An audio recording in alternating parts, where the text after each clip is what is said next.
भंडारा जिल्ह्याच्या लाखनी तालुक्यातील ग्रामपंचायत कर्मचाऱ्यांनी विविध प्रलंबित मागण्यांसाठी सोमवार दुपारपासून काम बंद आंदोलन केलं। यावेळी लाखनी पंचायत समिती कर्मचाऱ्यांनी धरणे देत आपल्या मागण्या लावून धरल्या।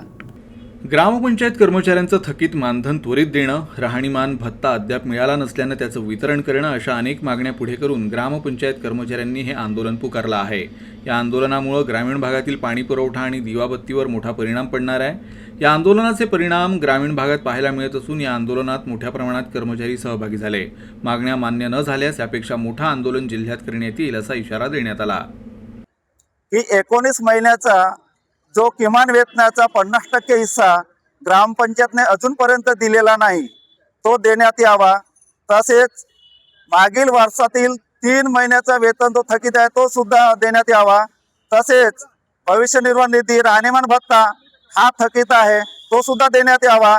आणि कोरोना भत्ता तो अजूनपर्यंत दिलेला नाही। 2 वर्ष ग्रामपंचायत कर्मचारी यांनी अहोरात्र काम करून हाडाचं काढून रक्ताचं मणी आणि ते सुद्धा अजूनपर्यंत दिलेलं नाही, ते सुद्धा देण्यात यावा।